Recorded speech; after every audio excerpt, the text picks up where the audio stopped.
Então vamos lá. Deixa eu botar o slide.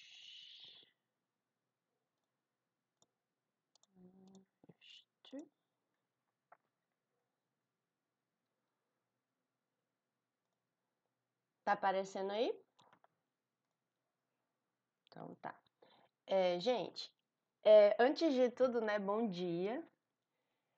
Peço imensas desculpas a vocês por ter que fazer essa aula da forma remota, mas é que a gente ficou 2 semanas sem se ver, né. E, o segundo semestre é um semestre bem complicado na UFPB, não sei se em João Pessoa também, mas em Bananeiras costuma ser, porque é um semestre que acontecem muitos eventos, parece que todos os eventos do campus se concentram no segundo. Então, perder muita aula, assim, no começo, eu sempre fico meio preocupada, então por isso eu quis dar essa aula hoje, mesmo eu estando viajando, né, da forma remota, que não é o ideal, mas só para a gente não ficar tão perdido. E inclusive eu fui ver que a gente não terminou o tópico 1 e a gente vai retomar uma coisa no meio, não sei nem se vocês lembram, então nós vamos tentar lembrar, tá? No nosso primeiro assunto, e qualquer coisa vocês podem me interromper, certo? Que precisarem podem falar. O nosso primeiro assunto, que era um assunto de conceitos gerais, a gente estava trabalhando com esse artigo aqui. Lembram dele? Pronto, que falava do papel da microencapsulação na aplicação em alimentos. E aí, esse artigo era subdividido, deixa eu passar aqui, em todos esses assuntos. Nós falamos da introdução, a gente falou toda essa parte que está mais rosa aqui, essa parte de cima. Nós falamos da introdução, falamos alguns exemplos de uso de microcápsula na conservação de alimentos, né, na preservation, né, e não na conservation, mas enfim, na conservação. Aí a gente falou dos antimicrobianos que são adicionados nos microencapsulados, dos antioxidantes que são adicionados nos microencapsulados, e a gente estava falando das microcápsulas em alimentos funcionais. E o primeiro exemplo que a gente falou na semana passada foi sobre a necessidade de microcápsula para a incorporação de ácidos graxos em vários alimentos. Porque esses ácidos graxos essenciais, ômega 3, ômega 6, ômega 9, normalmente eles são extraídos de matrizes que deixam muito odor. Normalmente é um óleo de peixe, né? Então deixa odor, deixa sabor. E como todos os ácidos graxos insaturados, eles são muito sensíveis, eles são muito oxidáveis. E aí esses dois pontos são os principais pontos de necessidade de microencapsulação, certo? E aí a gente vai retomar então, a partir do que a gente ainda não trouxe os exemplos, que é esse 3.2, que são microcápsulas contendo pré e probióticos, ok? Tô falando rápido? Não? Então tá bom. Eu já sou meio famosa por falar um pouco devagar, então acho que tá tudo bem, né? Vamos lá. Alguns exemplos que esse artigo traz sobre prebióticos e probióticos é o seguinte: quando a gente incorpora esses nutrientes, esses componentes, né, nos alimentos, especialmente sobre probióticos, a gente tem um pouco de dificuldade quando o alimento não é muito propício para o crescimento do micro-organismo. Então, existe assim inúmeros alimentos que têm probióticos que são de base láctea, porque leite é uma matéria-prima extremamente propícia para micro-organismo. Mas quando o alimento não é de base láctea, a gente tem algumas dificuldades do micro-organismo se manter viável, né? Porque as condições de crescimento desses micro-organismos não são ideais. Ainda pode ser que o probiótico modifique características sensoriais do produto e o pré-biótico tem bem mais marcada essa característica, porque os pré-bióticos normalmente são fibras. Fibra, ela dá aquela sensação de saciedade, então ela deixa o produto grosso, ela deixa o produto viscoso. né? Então, esses são os desafios de colocar pré e probióticos nos alimentos. E aí o artigo traz alguns exemplos. Por exemplo, o L. plantarum, que é um lactobacilo, não sei se é lactobacilo de fato, porque vários lactobacilos mudaram de nome, né? Mas é da antiga família dos lactobacilos. Foi microencapsulado por spray dryer e foi adicionado em salame. E a contagem final de células foi 8 log, ou seja, tinha 10 a oitava unidades formadoras de colônia por grama de produto. E ainda não teve influência na aceitação sensorial do salame, então é uma informação bem significativa. A gente vai falar sobre isso ainda no tópico 2, que a gente vai entrar no assunto hoje, quando a gente falar dos materiais que costumam ser encapsulados. E na legislação, a legislação traz para a gente que para um produto ser considerado probiótico, ele tem que ter pelo menos 10 a sétima de micro-organismo. Então, se está no 10 a oitava, está dentro do esperado, tá? Vou apertar o botão aqui. Deu certo aí, Felipe?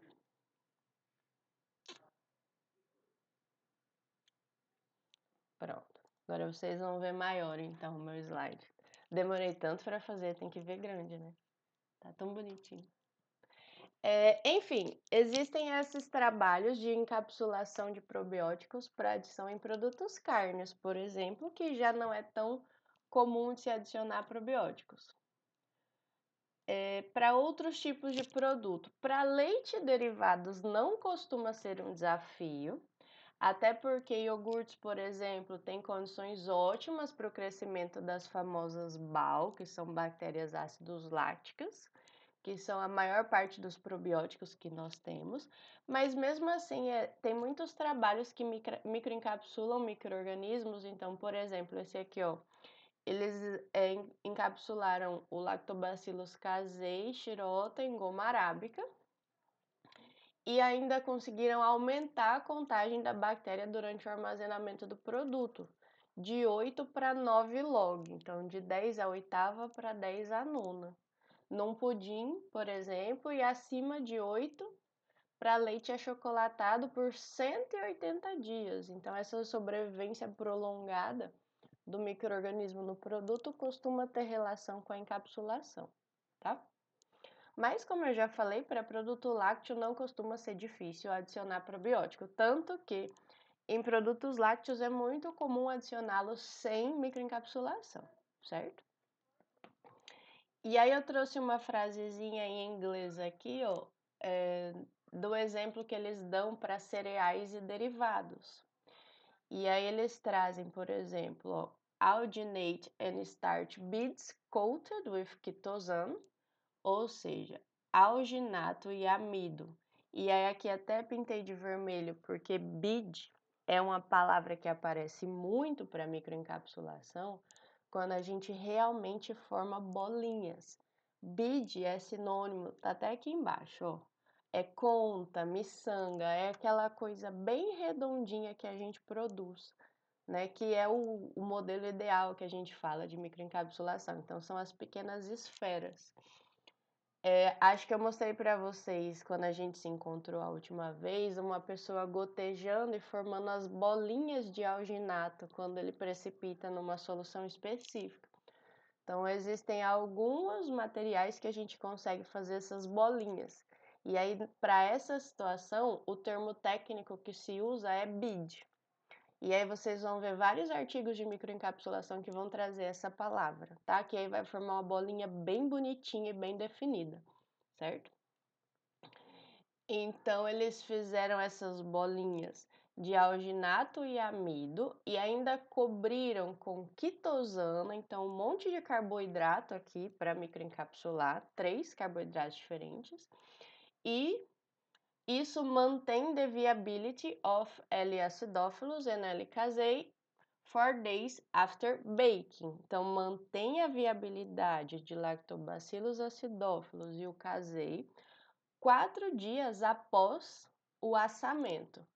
In hamburger buns, que são pães de hambúrguer, and white pan bread, e pão de farinha branca, né? Without altering the sensory characteristics of the products, ou seja, sem alterar as características sensoriais do produto. Então, de novo, é sempre um desafio manter os micro-organismos viáveis em produto que não é lácteo. E aí a microencapsulação tem resolvido muito essas questões, tá? Tudo bem com esse inglês aqui? É bem curtinho.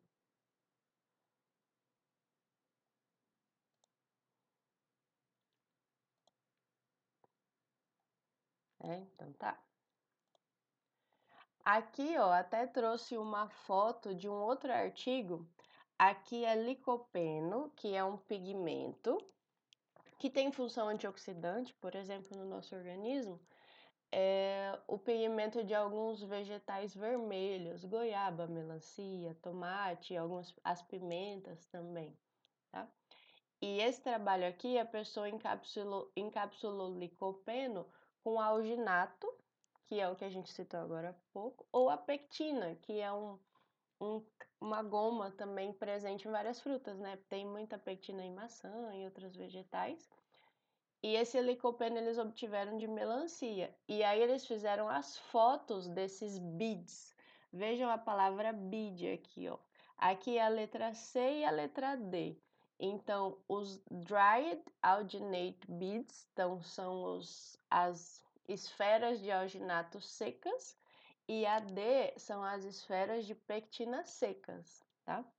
Quando a gente faz essas bolinhas de alginato, que a gente viu naquele vídeo que eu mostrei para vocês lá atrás, ela é um material bastante úmido.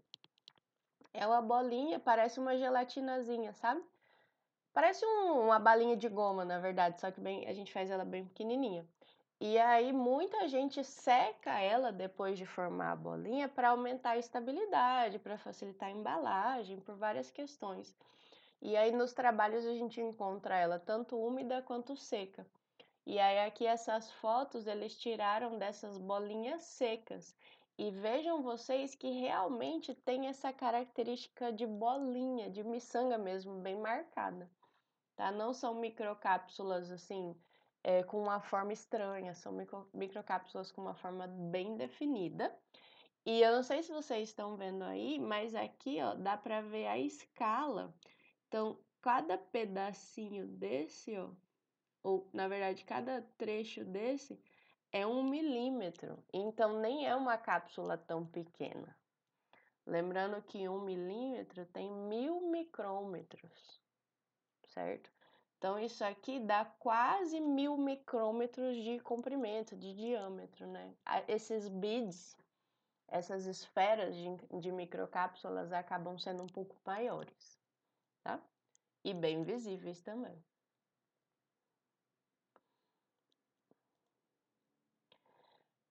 Ainda falando da encapsulação dos probióticos, tem bastante pesquisa usando esses probióticos para frutas e sucos ou outros produtos à base de fruta. O problema desses produtos principal é o baixo pH. Esse baixo pH pode ser um problema tanto para a sobrevivência do micro-organismo, quanto para a própria microcápsula. Dependendo do material de parede que a gente usa, ele pode ser afetado por esse baixo pH e perder a estabilidade dele. E aí, se eu estrago o encapsulante, eu estrago a microcápsula como um todo e acabo não tendo o resultado esperado. E aí tem muitos trabalhos para frutas e sucos probióticos que se faz coencapsulação. Lembra que a gente falou desse termo lá na primeira aula? Que é quando eu encapsulo duas coisas dentro do meu material de parede, ou pelo menos duas. Então, eu encapsulo o probiótico e alguma substância junto para ajudar a sobrevivência dele ou para até ajudar a minha microcápsula a ter uma duração maior. E aí, nesse trabalho que a gente está trazendo, que a gente está lendo, né? Na verdade, nós estamos lendo esse artigo juntos aqui, eles trazem exemplos por exemplo, da incorporação de alguns extratos naturais junto com o micro-organismo. Então vai moringa, extrato de moringa dentro da microcápsula junto com o probiótico, vai um extrato de chá verde, que tem ali substâncias antioxidantes, algumas substâncias que podem ter um efeito para a manutenção desses micro-organismos ou até da integridade da microcápsula, né? Então, tem vários trabalhos assim que promovem a viabilidade do micro-organismo após a adição em alguns sucos. Ó. Suco de cenoura não é tão ácido, mas suco de kiwi, por exemplo, já tem uma acidez bem marcada. E ainda tem, para a sobrevivência do probiótico, nesse contexto de coencapsulação, colocar junto com o probiótico algum pré-biótico. Então, o oligofrutose, por exemplo, é um prebiótico. O que é um prebiótico? É uma substância que favorece o crescimento do micro-organismo. Então, encapsula as duas coisas juntas, né? E aí, aqui nesse caso, eles encapsularam o micro-organismo e o prebiótico nas bolinhas de alginato, revestiram essas bolinhas com quitosana e perceberam que teve um aumento grande na viabilidade celular do micro-organismo no suco de ambarela, que eu não conheço essa fruta, mas enfim. Tem muito estudo com isso. Já vou pôr o micro-organismo junto com um alimento para ele, e aí vai facilitar a viabilidade, tá?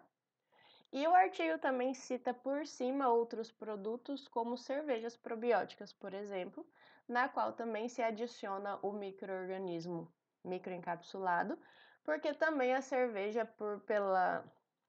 pelo teor alcoólico, por exemplo, pode não ser um ambiente muito apropriado para esse micro-organismo sobreviver, certo?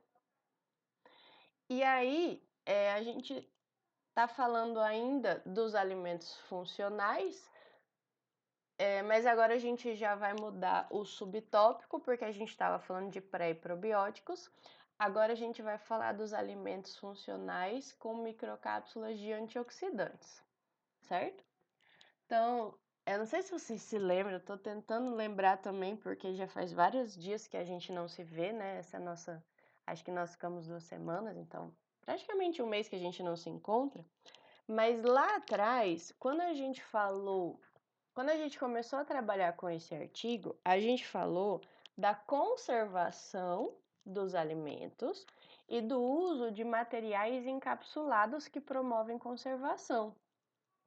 E a gente falou muito de antioxidante. Tem muito antioxidante natural que é utilizado especialmente em produtos cárneos, né, que passa por oxidações de gordura, de proteína e tal, ou até produtos gordurosos também que são facilmente oxidáveis, tipo manteiga, queijos. E aí esses antioxidantes são encapsulados e adicionados no produto para fazê-los durar mais, certo? Só que adicionar um antioxidante num produto, ele pode desempenhar uma dupla função, porque ele pode tanto fazer com que o produto dure mais, né, por reduzir as oxidações que ocorrem no produto, quanto ele também pode, quando a gente ingere esse antioxidante, trazer esse benefício à nossa saúde. Então é isso que está escrito nesse comecinho aqui, ó. E aqui eu trouxe de novo o textinho em inglês para vocês. Então, antioxidants can serve a double function. Então, eles podem servir como uma dupla função.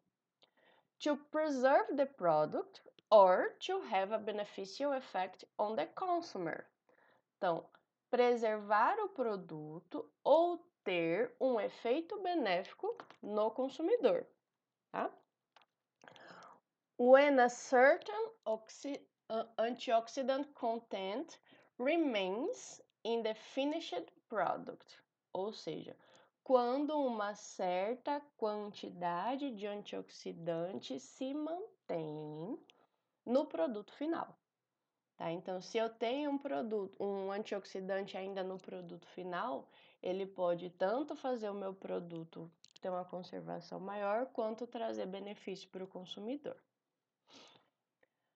Antioxidants decrease the presence of free radicals and other compounds. Então, os antioxidantes diminuem a presença de radicais livres e outros compostos that are associated with various diseases, os quais são associados com várias doenças, where oxidative stress is present, ou então onde o estresse oxidativo está presente.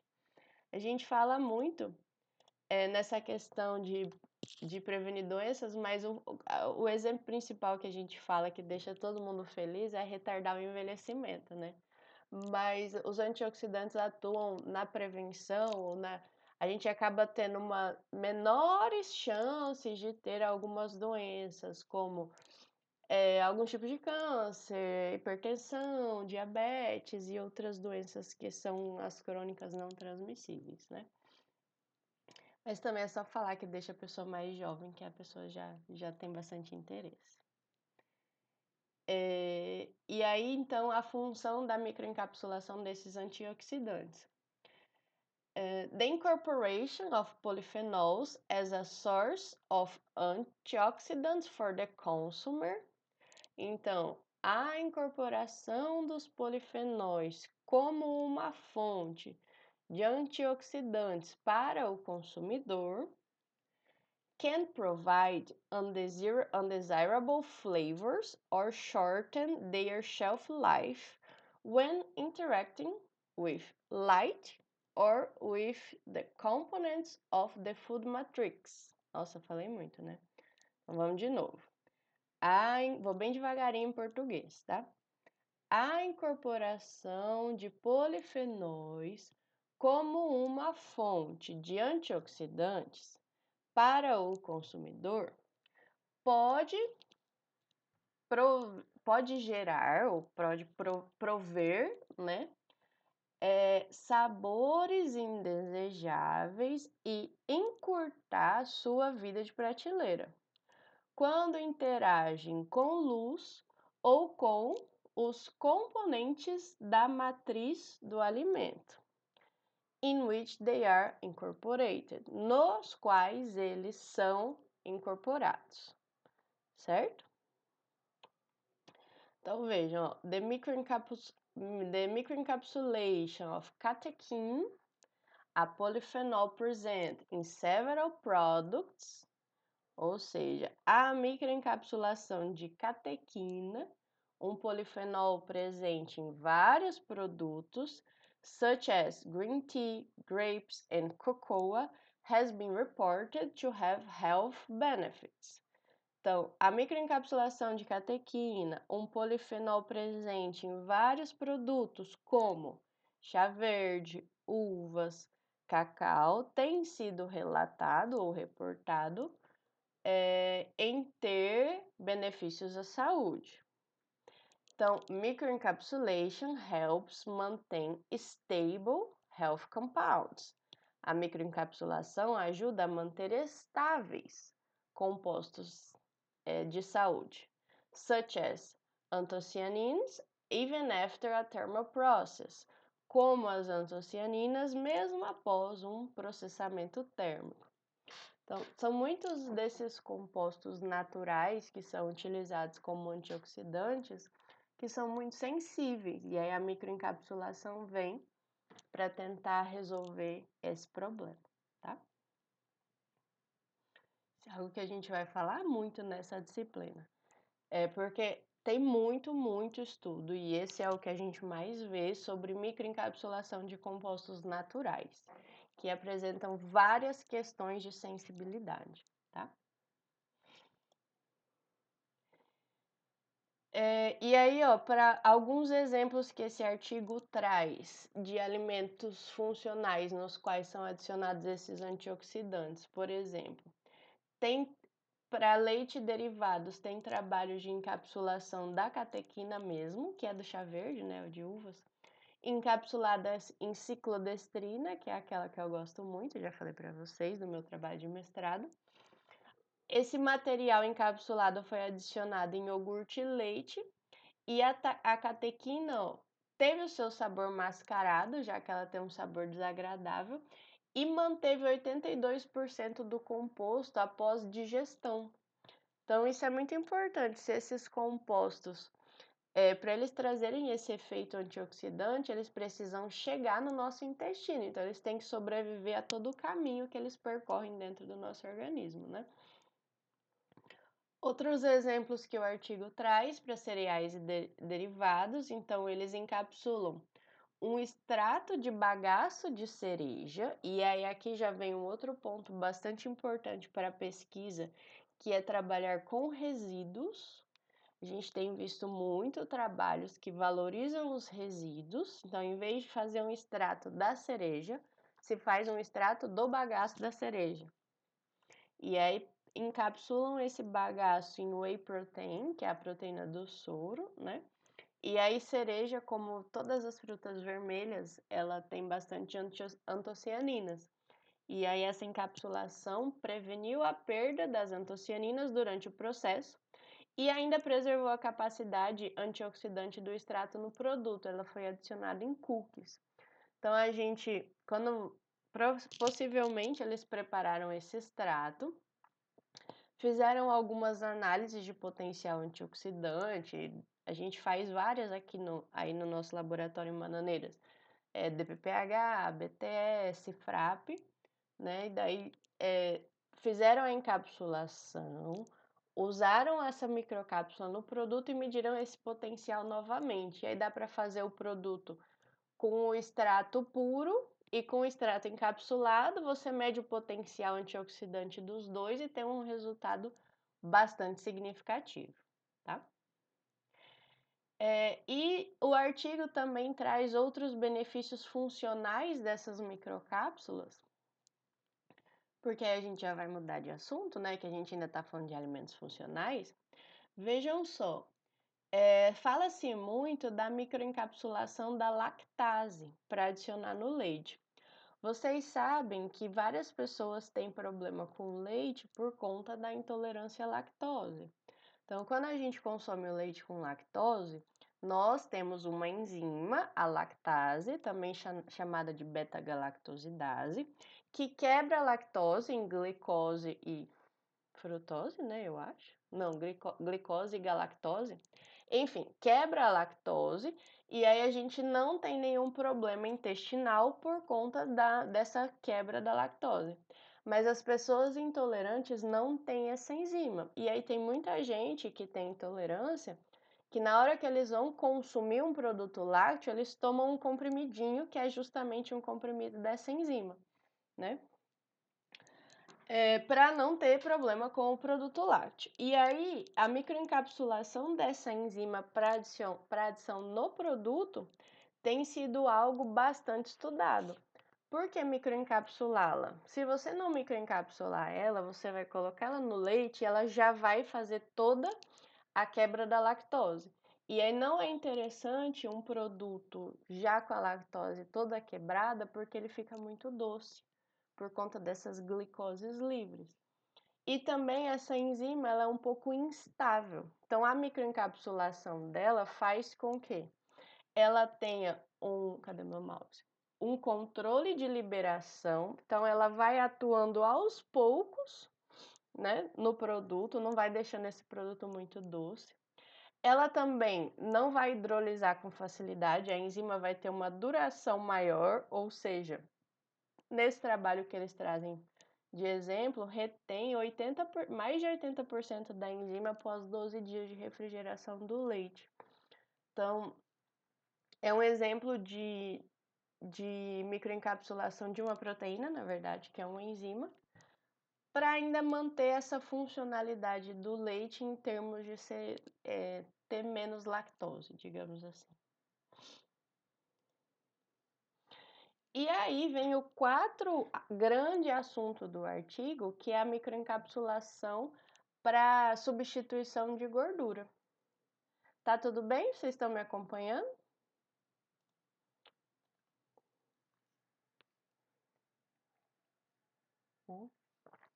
A aula online é ruim. Parece que a gente tá sozinho, né? Mas eu sei que é mais difícil de interagir mesmo. Não é culpa de vocês, não. Nem se preocupe. Eu não sei se eu já falei sobre isso, mas é importante, se eu já falei, eu vou falar de novo. Essa produção de microcápsula, especialmente quando a gente usa algumas matrizes ou alguns materiais de parede, né, alguns carboidratos, como fazendo esse material de parede, e especialmente quando esses carboidratos são fibras, são gomas, que são materiais de viscosidade, que dão uma certa textura. Conforme a ciência foi desenvolvendo essas microcápsulas, foi se percebendo que elas têm algumas delas, né, com esses carboidratos, por exemplo, elas têm uma determinada característica textural diferente. E aí eu acho que foi meio acidentalmente que perceberam que dava para usar microcápsula para substituir gordura de alguns produtos por conta da sensação que a gente tem ao mastigar essas fibras. E aí, então, algumas microcápsulas têm uma dupla função. Não só adicionar alguma coisa interessante no produto, mas também substituir a gordura pela sensação de palatabilidade que a gordura dá. Então vejam, ó, e é só um slide que tem sobre isso, o artigo fala muito pouco, tá? Mas estudos citam que microcápsulas obtidas por coacervação complexa podem funcionar como mimetizadores de gordura. Lembrem lá, a gente já falou, existe a coacervação simples e a complexa. A simples é quando eu uso só um material de parede e a complexa é quando eu uso mais, normalmente dois, tá? E esse processo de coacervação é aquele no qual eu preparo uma solução do meu material de parede, eu coloco o meu composto de interesse nessa solução e esse material de parede, na verdade, apesar de eu ter usado a palavra solução, ele não está totalmente diluído nessa solução, ele está meio que disperso, certo? Amido, por exemplo, amido não é solúvel em água, mas ele dispersa bem em água. E aí, depois que eu faço essa mistura das duas coisas nessa solução, eu vou fazer alguns processos que vão fazer com que o meu material de parede se aglomere e abrace o meu material de núcleo. É o que acontece, por exemplo, quando a gente prepara gelatina. Se eu pego água quente e diluo gelatina, vai formar aquela mistura e aí eu posso colocar qualquer material que eu quero usar como núcleo na gelatina, por exemplo. Ah, um probiótico, sei lá, um aroma, um corante, qualquer coisa. Depois, quando eu pego essa gelatina e boto na geladeira, ela endurece, então ela vai abraçar esse meu material de núcleo. Então, esse é o princípio da conservação. Eu vou ou mudar a temperatura, ou mudar o pH, ou provocar qualquer alteração ali no meio que faça com que meu material de parede aglomere e grude em volta, ou a gente sempre tenta que seja em volta, né, do material de núcleo, tá? E aí o artigo trouxe exemplo na indústria de produtos cárneos. Então vejam, ó, microcápsulas de óleo de chia e alecrim para substituir 50% da gordura em hambúrguer. Chia é um material que tem bastante polissacarídeo, enfim. E aí, ó, óleo de chia, óleo de alecrim, talvez para ter um potencial antioxidante nesse hambúrguer, não sei. Mas essa substituição aumentou consideravelmente os parâmetros sensoriais, então melhorou a textura, melhorou o odor herbal agradável após 120 dias. A microencapsulação foi feita por gelação iônica com alginato de sódio, então eles fizeram aquelas bolinhas, né, os beads com alginato e colocaram essas duas substâncias dentro.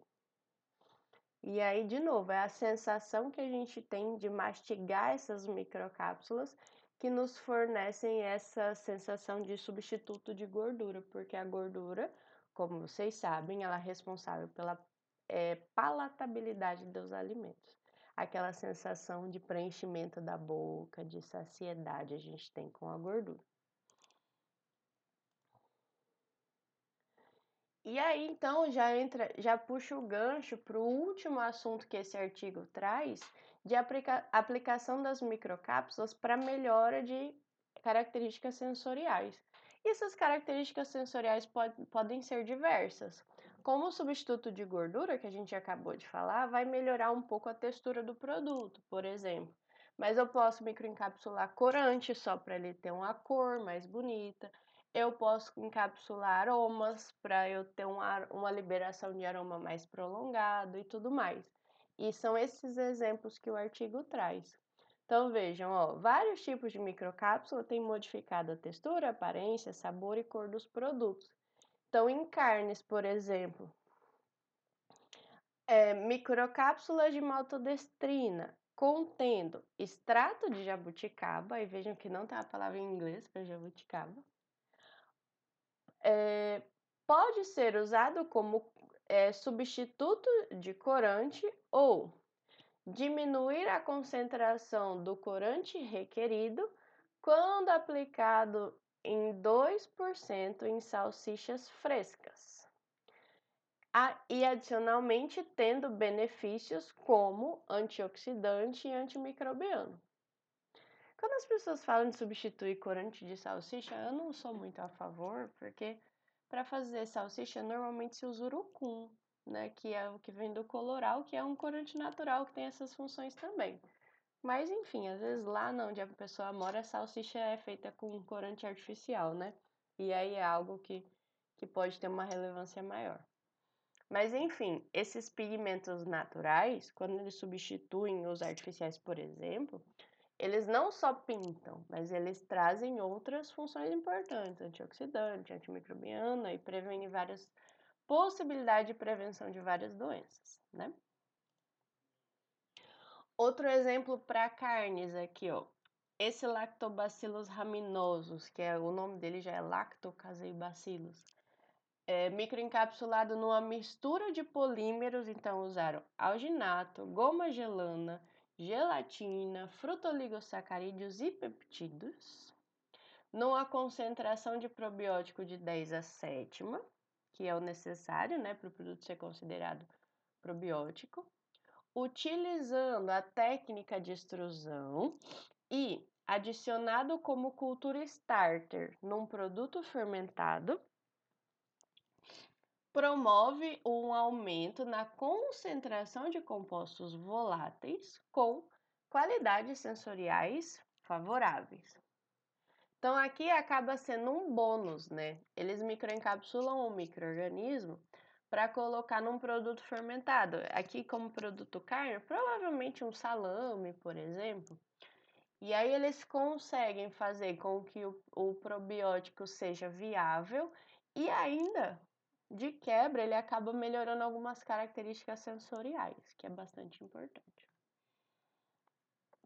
Outros exemplos aqui para leite e derivados, pigmentos naturais, como cantaxantina, quando microencapsulados em alginato e pectina por técnicas de emulsão múltipla gelação, ficam protegidos contra a degradação do pigmento em produtos lácteos fermentados.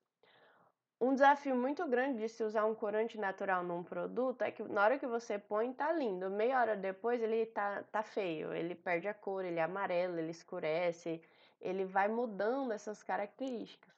Então a encapsulação desses corantes, ela consegue manter muito mais essa característica visual, que é o principal apelo que esses produtos vão ter, né?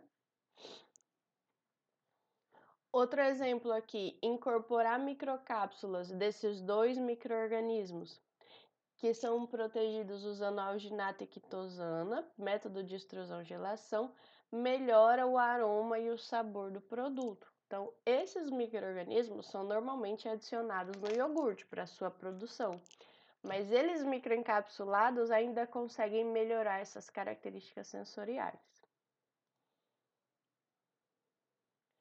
Para cereais e derivados, e aí acho que a gente já está terminando. Extrato de bagaço de cereja, microencapsulado em proteína do soro. Whey protein eu nem traduzo porque whey protein é uma expressão muito da nossa rotina, né? Muita gente faz academia e consome whey protein, mas é a proteína do soro, vocês saibam disso. Modifica a textura do cookie, aumenta a maciez e dá uma coloração avermelhada. Já é algo bem legal também. Então, são várias características duas características sensoriais que são melhoradas juntas. E a gente sabe que a cereja tem muitas antocianinas que têm função antioxidante, né, que tem bastante benefício para o organismo. Microencapsulação de aromas, para que eles fiquem menos voláteis. Aumenta a qualidade sensorial não apenas no aroma, como também no sabor e aceitação global do pão de queijo, contendo microcápsulas de queijo suíço, feitas então em maltodestrina e amido modificado por spray. Então, provavelmente o pão de queijo ele fica cheirando por mais tempo, porque essa microencapsulação faz com que a volatilidade diminua e a liberação desses aromas seja feita de forma mais prolongada. E aí, se o aroma dura mais, quando a gente coloca o produto na boca, a sensação de sabor ela é bem mais representada pelo aroma do que pelo gosto. Então, se eu tenho um produto mais aromático, com certeza o meu sabor vai ser melhor. Se o sabor é melhor, eu tenho uma aceitação sensorial maior também, ok? Então, esse artigo aí, ele só traz inúmeros exemplos muito legais sobre microcápsulas aplicadas para todas aquelas funções que foram faladas lá no começo, como conservantes de produtos, como melhoradores sensoriais, substituto de gordura, para incorporar ingredientes funcionais. Então, a microencapsulação tem sido usada para atingir todos esses objetivos no produto, né? Eu já falei da outra vez, mas caso vocês não tenham feito ainda, o artigo termina com as perspectivas, que é essa parte, e mais esse textinho, e mais esse, e ele traz as conclusões, e aí depois eu quero que vocês deem uma lida nessa parte, tá? Algum comentário, gente, sobre essa parte geral, que é o nosso finalzinho do nosso tópico 1?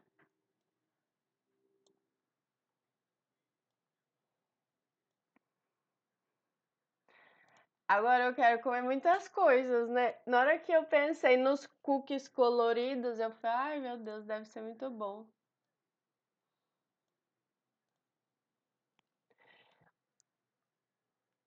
Então tá. Uma coisa que vocês vão perceber falando de microencapsulação, eu acho que vocês já repararam um pouco nesse artigo que a gente trabalhou até agora, que é assim, alguns materiais encapsulantes são muito comuns. Então aparece o tempo todo amido, aparece o tempo todo alginato, algumas gomas aparecem o tempo todo.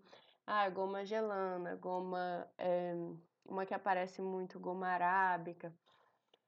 Vocês vão ouvir falar desses encapsulantes o tempo inteiro, independente do material que vai ser encapsulado. Tá? E aí, esse é um grande desafio que a gente tem quando a gente trabalha com microencapsulação. É muito difícil a gente ter assim, ó. Ah, eu quero encapsular óleo. Então, o encapsulante para óleo é sempre esse. Ah, eu quero encapsular probiótico. Então, o encapsulante para probiótico é sempre esse. Na verdade, muitos encapsulantes são usados para tudo. E aí, toda vez que a gente quer encapsular alguma coisa, a sugestão que eu sempre dou para as pessoas é leia sobre. Sempre vai ter artigos, por exemplo, de revisão, que vai fazer um apanhadão dos encapsulantes e das técnicas para aquele material. Então, eu que tenho trabalhado muito com antocianinas, por exemplo, eu tenho um artigo de revisão muito bom que fala das técnicas que são mais usadas para antocianinas.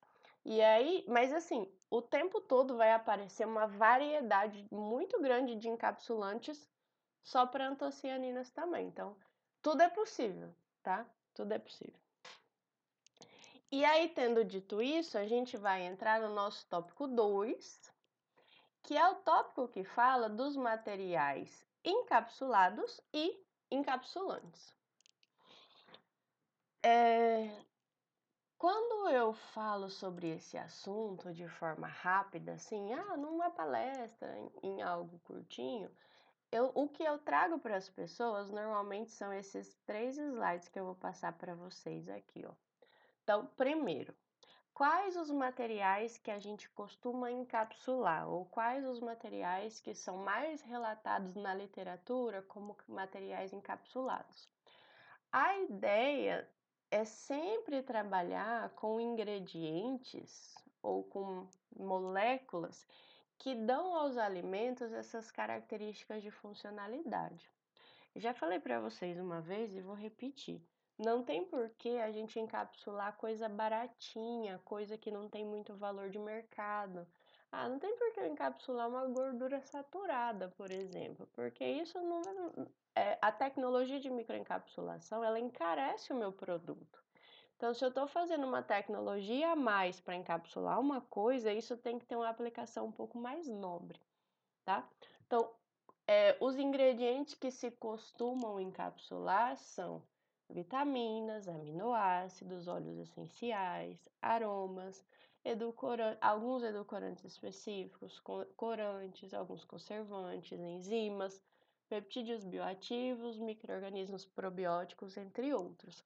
Sempre pensando nesses ingredientes aqui que vão dar alguma funcionalidade para o produto, tá? E aí, só para vocês não esquecerem, vou deixar marcado sempre. Os materiais que vão ser encapsulados são chamados de recheio ou núcleo, se a gente trabalhar com artigos em português. Nos artigos em inglês é o core material, que é o material de núcleo, certo? Então, isso aqui é bem geral, tá? Já os materiais encapsulantes, que a gente chama de cobertura ou parede, né? E em inglês é shell material, wall material ou matrix material. Então, material de concha, material de parede ou material de matriz. Normalmente se usam carboidratos, gomas, que são polissacarídeos também, carboidratos, amido modificado, destrina, ciclodestrinas, maltodestrina. Alguns lipídios são muito utilizados. Fosfolipídios também são utilizados, tá? São utilizados materiais inorgânicos e são utilizadas proteínas. Então, é muito comum a gente ver artigos que tratam de todas essas substâncias como encapsulante, certo? O material, para ser utilizado como encapsulante, ele precisa atender a alguns requisitos. Que requisitos são esses? Ele tem que ter uma boa propriedade de formação de filme, então de formar uma película que incorpora o meu material. Ele tem que ter baixa higroscopicidade, então ele não pode ficar formando grumo com muita facilidade se ele estiver num ambiente úmido, por exemplo. Não é interessante que ele tenha uma viscosidade muito alta quando eu fizer uma solução dele. E isso tem muito a ver com os métodos que são utilizados depois para secar essas microcápsulas. Lembrem lá do spray drying, que eu já falei para vocês que é o método que mais se usa a nível industrial para fazer microcápsula, que é como se eu tivesse, eu preparo uma solução do meu encapsulante e do meu encapsulado, e aí essa solução eu vou passar ela por um spray, e aí dali eu vou formar gotículas que vão ser secas, certo? Se o material é viscoso, ele entope o spray, porque esse spray ele tem bicos muito finos para a saída do material. Então, eu nunca posso trabalhar com encapsulantes que faça com que eu tenha uma solução muito grossa para fazer essa encapsulação, tá? É importante que o meu encapsulante tenha sabor e odor suaves ou que sejam praticamente imperceptíveis, porque senão isso vai ficar marcado no meu produto. É bom que ele seja de fácil reconstituição. Então, imagina você pegar um óleo essencial e microencapsular. Por exemplo, microencapsulei lá e agora esse óleo essencial virou um pozinho. Vai facilitar muito o transporte, ele vai ter uma vida de prateleira bem mais longa e tudo mais. Só que aí, quando você vai aplicar esse óleo essencial no produto, na hora que você joga o pó lá, ele não dispersa, ele não consegue. É igual quando a gente joga cacau na água e a gente fica apanhando para diluir, pega mixer, pega um monte de coisa. Então, essa questão da reconstituição da microcápsula, ela também é muito importante, industrialmente principalmente. Imagina você fazer uma microcápsula que você não consegue incorporar em nada depois, né? Esse material encapsulante também seria bom que ele fosse de baixo custo, e aí se ele for caro, o material encapsulado tem que compensar, certo? E ele não deve reagir com o material de núcleo, senão ele vai perder todas as propriedades vai fazer com que o material de núcleo perca suas propriedades interessantes, certo? Então, quando a gente procura por um encapsulante, por algum composto, para algum material de núcleo, a gente tenta atingir, né, ou preencher o máximo desses requisitos. E também existem alguns outros fatores que influem na escolha do encapsulante, por exemplo, o processo utilizado para a formação da microcápsula. E aí eu trouxe essa fotinha aqui, que eu falo muito para vocês daquele meu trabalho com ciclodestrina. Se eu quero usar a inclusão molecular como um processo de encapsulação, eu só consigo fazer isso com ciclodestrina. E aqui é um esqueminha, ó, de 2 ciclodestrinas. Veja aqui os 2 conezinhos, né, abraçando a curcumina, que foi a molécula que a gente trabalhou. Então, se o meu processo vai ser de inclusão molecular, o único encapsulante que serve para esse processo é a ciclodestrina. Se o meu processo vai ser a gelação iônica, os únicos encapsulantes que têm a capacidade de formar esse gel quando a gente faz uma mudança na força iônica da solução são alginato, quitosane mais um. Então, dependendo do processo que eu escolho, eu tenho que saber que isso vai definir os encapsulantes possíveis de serem utilizados. Eu quero fazer uma encapsulação com lipossomas, então eu preciso trabalhar com fosfolipídios, eu não tenho outra saída, certo? Outra coisa que influencia na escolha do encapsulante é o material que eu vou encapsular. Então, eu vou trabalhar com antocianina. A antocianina é solúvel em água. Então, talvez seja melhor eu trabalhar com encapsulantes que também são solúveis em água. Não, eu vou trabalhar com óleos essenciais. Óleos essenciais são materiais gordurosos, né? Será que todos os encapsulantes dão certo com esses óleos essenciais? Então, é isso que a gente tem que ver. E a outra coisa é o mecanismo de liberação ideal. A gente já falou sobre isso. Ou a aplicação final da minha micropartícula. Eu quero que essa microcápsula ela me dê uma explosão de sabores na boca quando eu coloco o produto aqui, ou eu quero que essa microcápsula proteja o micro-organismo probiótico para ele chegar lá no meu intestino. Então, dependendo da finalidade da minha microcápsula, eu vou escolher um encapsulante diferente. Se eu quero fazer que ela tenha uma explosão de sabor na boca, eu preciso trabalhar com um encapsulante bem solúvel em água. Na hora que eu boto na boca, ele já se desfaz. Tipo amido, por exemplo. A gente bota na boca, né? Esses sequilhos, que são biscoitos feitos à base de amido, a gente bota na boca, parece que ele desmancha. Então, eu posso usar esse tipo de encapsulante para que seja liberado na boca. Não, não quero. Eu quero que só libere lá no meu intestino. Então, eu vou usar algo que sobreviva até a digestão, a parte gástrica, certo? Tudo bem?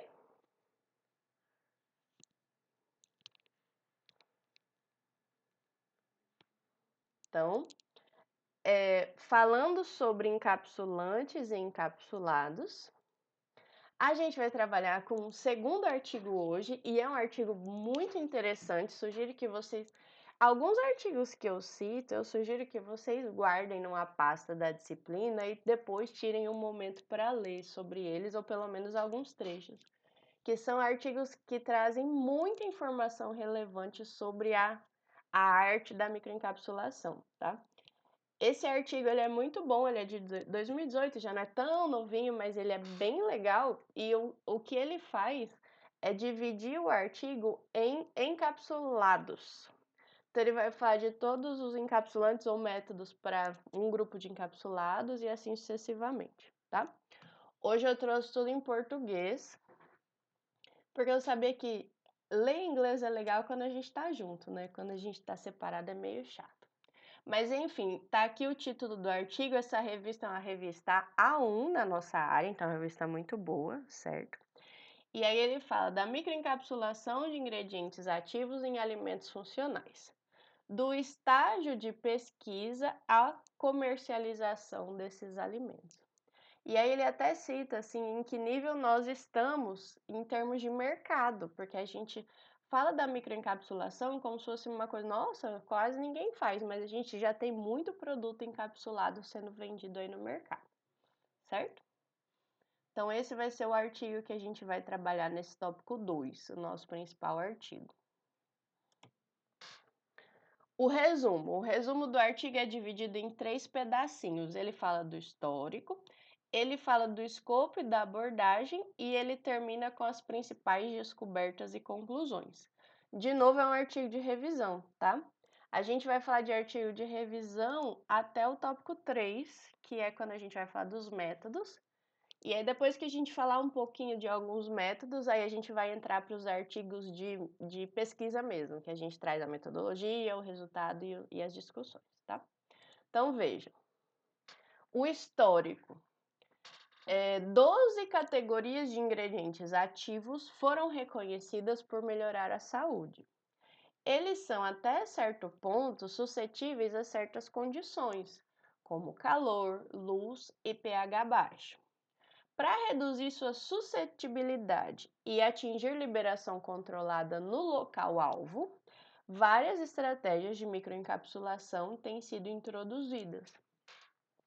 Então, o que eu achei muito legal nesse artigo, e tem algumas substâncias que eu nem conhecia, tá? É que é baseado em umas informações do Japão. Eles dividiram os ingredientes que têm alegações à saúde em 12 grandes grupos. E aí, esse artigo fala separado da microencapsulação desses 12 grandes grupos, tá? E aí, como a maioria dos compostos que são de origem natural e que têm essas funções, todos esses ingredientes ativos, eles têm uma determinada limitação. Costuma ser problemas de estabilidade. E aí, as microencapsulações ou os processos de microencapsulação são usados muito para isso, né? Então, olha, escopo e abordagem. Nesta revisão, as estruturas químicas, propriedades fisicoquímicas e efeitos benéficos dos componentes ativos são resumidos. Diferentes técnicas de encapsulamento e materiais de invólucro personalizados foram investigados para otimizar as propriedades funcionais das microcápsulas. Vários constituintes encapsulados, por exemplo, aminoácidos, foram incorporados com sucesso em produtos alimentícios, enquanto outros, como bactérias acidoláticas, por exemplo, as BAL, né, são usados principalmente no formato livre.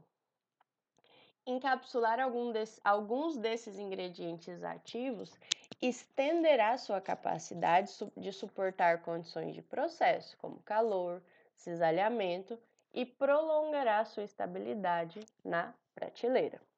Então, na revisão, eles falam dos 12 grupos, falam dos métodos de encapsulação, falam dos materiais de parede que são usados. É uma revisão bem completa, tá? Bem longa também. Deu um trabalho para ler. Não parece que foi escrito por uma pessoa que fala inglês, porque às vezes a gente tem uma dificuldade de ler inglês. Parece ter umas palavras esquisitas no meio. Acho que não é de nativo, não. Sei lá, fiquei meio na dúvida. Mas enfim. Usem o Google Tradutor, tá? Ele funciona muito bem. Quais foram as principais descobertas e conclusões? As propriedades funcionais de uma microcápsula são eficiência de encapsulamento, tamanho, morfologia, estabilidade e características de liberação. Várias estratégias de microencapsulação incluem o uso de emulsões duplas, materiais de parede híbridos e reticuladores ou reticulantes. Essa palavra é uma palavra nova para mim também, mas essas substâncias que têm esses dois nomes, né, são substâncias que, entre aspas, melhoram a colagem. Às vezes a gente usa um material de parede que não forma uma estrutura muito firme em volta do nosso núcleo. E aí a gente usa uma colinha para fazer com que isso fique bem mais agregado, tá? Vocês vão ver, inclusive, que a maioria dos estudos que eles vão trazer aqui nunca vai ser com um material de parede só, vai ser uma combinação de materiais, normalmente. Então, essas estratégias de microencapsulação que eles usam aumentam a atração intermolecular entre a parede e o núcleo, a blindagem física dos materiais de parede e a adição de certos íons. Desculpe. O uso, na verdade, desses reticulantes é para aumentar a atração molecular. A blindagem física dos materiais da parede e a adição de íons também são estratégias, tá? Para fazer com que o produto fique fique mais firme ou tenha uma estabilidade maior dessa microcápsula. Tem outras abordagens, uso de agentes de endurecimento, a nanoencapsulação, uso de materiais de núcleo secundário, escolha de materiais de parede que possuem interações específicas com o núcleo. Tudo isso pode ser usado para atingir a liberação direcionada de ingredientes ativos. Aquilo que a gente estava falando, eu quero que a minha microcápsula funcione quando o produto chegar no estômago, eu quero que ela funcione quando o produto chegar no intestino, eu quero que ela libere o meu composto de interesse quando o meu produto estiver na boca, por exemplo. As propriedades físico-químicas dos materiais de parede influem onde eles serão liberados em vivo.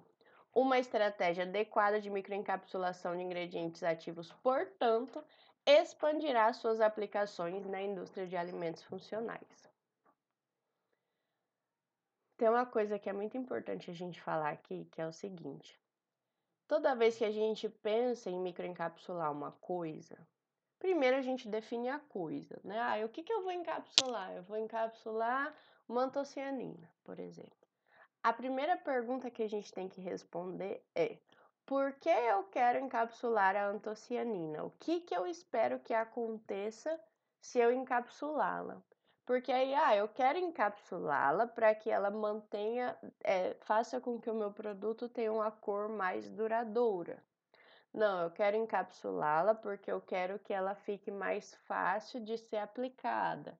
Não, o meu objetivo é encapsulá-la porque eu quero que ela sobreviva depois que a pessoa digerir o produto. Eu quero que ela chegue no intestino.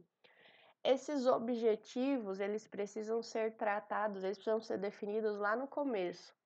Porque aí, definindo o objetivo, a gente consegue definir melhor os principais encapsulantes para cada fim.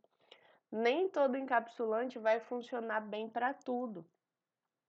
Usar o alginato, por exemplo, que forma os beads lá, que forma as esferinhas, normalmente nos ajuda a fazer a coisa chegar no intestino, mas não nos ajuda a liberar a coisa no produto quando eu coloco na boca. Às vezes a cor não fica tão clara. Então eu preciso saber o que eu quero com a minha microencapsulação para eu definir ou tentar direcionar para algumas técnicas específicas, tá? E aí o ideal é que a gente faça trabalhos nos quais a gente use 2 ou 3 materiais de parede diferentes, 2 ou 3 técnicas diferentes, para a gente ter resultados que a gente compare entre si, né?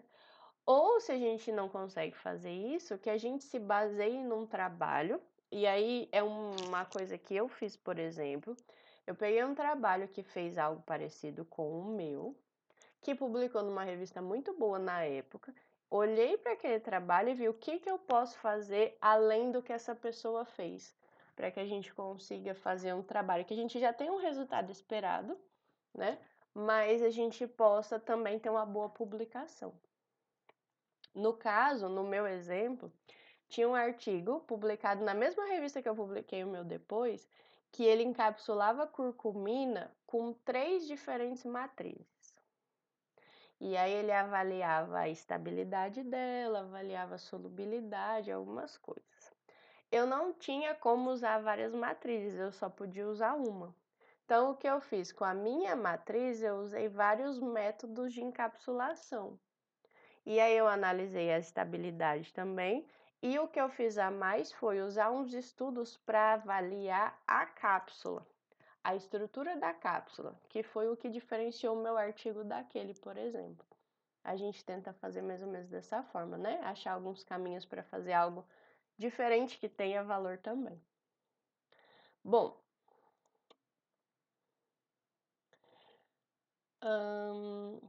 nesse artigo que a gente vai trabalhar agora, na introdução, então, eles começam falando desses 12 grupos de substâncias que que são consideradas promotoras da saúde humana. Isso de acordo com o Ministério da Saúde e Bem-Estar do Japão, tá? Lá em 2018, lembrem que é o artigo de 2018. Então, que compostos são esses? Fibra alimentar, oligosacarídeo, polióis, também chamados de álcoois de açúcar, aminoácidos, peptídeos e proteínas, glicosídeos, álcoois, isoprenos e vitaminas, colinas, bactérias ácido-láticas, minerais, ácidos graxos insaturados e outros, por exemplo, fitoquímicos e antioxidantes. Então, o artigo trabalha dividindo, trabalha com esses 12 compostos, esses 12 grupos separados, tá? E aí, esta revisão se concentrará na definição, na seleção do material de parede e propriedades funcionais resultantes de micropartículas e suas estratégias de encapsulamento, e também fornecerá um resumo dos constituintes ativos. A gente tem que tomar cuidado com essa palavra funcional aqui, porque ela tem duplo significado, tá?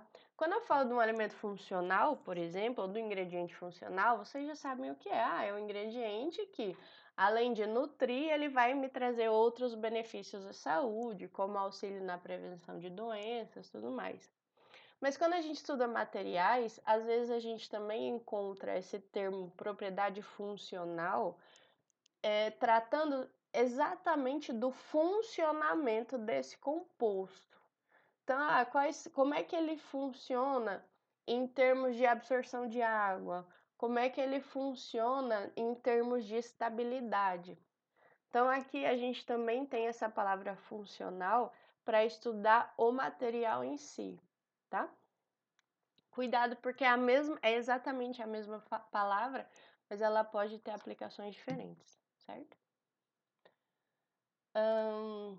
E aí, na introdução do artigo, eles separam essas 12 classes dos compostos que trazem benefícios à saúde em 4 grandes grupos, baseado nas funções fisiológicas, e eles trazem essa figura. Então, vejam, desses 12 compostos, ou desses 12 grupos, 2 deles têm função na musculatura, ossos e sangue, que são aminoácidos, peptídeos e proteínas e minerais. 2 deles têm função em membrana celular, que são as colinas e os ácidos graxos insaturados. 5 grupos que eles citam têm essas funções anti-inflamatória, antioxidante, entre outras, que são as LAB, em inglês, do português são as BAL, né, as bactérias ácidos láticas, ó, elas estão aqui também. Álcoois, glicosídeos, isoprenos, vitaminas e outros. E em relação à saúde intestinal, fibras, oligosacarídeos, os açúcares de álcoois, que também são os polióis, e, de novo, as bactérias acidoláticas, tá? Então, aqui achei até bonitinha essa figura, a forma que o artigo separa esses grupos em termos de funcionamento do nosso organismo. Ainda na introdução, ele também faz algumas explicações e algumas muito importantes, então eu vou pedir para vocês prestarem bastante atenção nesse slide e nos 3 próximos, eu acho, que é característica dos materiais de parede. Então, o artigo fala assim, ó. Materiais encapsulantes ideais devem ser biocompatíveis, biodegradáveis, não tóxicos e de baixo custo. As características de cada tipo de material encapsulante estão resumidas na tabela 1. E é que nessa tabela eles trazem vantagens, desafios e exemplos. Tá bem pequenininho, eu não vou também ler tudo isso aqui, depois vocês deem uma olhada maior em casa, que dá para dar zoom, tá? Mas eles falam dos grupos, vantagens, os desafios e alguns exemplos. E aí tem os materiais que são orgânicos e existem também aqui, só nesse cantinho direito, os materiais inorgânicos que são utilizados como encapsulantes, por exemplo, as sílicas, né, que podem ser utilizadas. No grupo dos materiais orgânicos, nós temos os polímeros biológicos, que são várias gomas que são encontradas na natureza ou produzidas por alguns micro-organismos. Temos as proteínas, vários outros. Temos polímeros sintéticos, que são fabricados industrialmente, e os materiais híbridos, que misturam os sintéticos com os naturais. E aí, então, as vantagens, os desafios e alguns exemplos, tá? Depois vocês deem uma olhadinha nessa tabela em casa, que aqui ela tá pequenininha, mas é só um resuminho curtinho. E aí, aqui eu quero que vocês prestem bastante atenção. De forma geral, a gente pode escolher um material inorgânico para fazer encapsulação, mas é algo mais incomum, porque a gente sempre tenta trabalhar mais com os polímeros naturais ou polímeros sintéticos que não trazem muitas desvantagens, né, em termo industrial. E aí, então, ou é um carboidrato, ou é uma proteína, ou é algo mais gorduroso. E aí, existem vários tipos de carboidrato. Tem amido, que é um carboidrato gigante. Tem maltodestrina, que é um carboidrato pequenininho, dependendo da maltodestrina. A ciclodestrina, então, tem 6, 7 glicose, é uma molécula minúscula.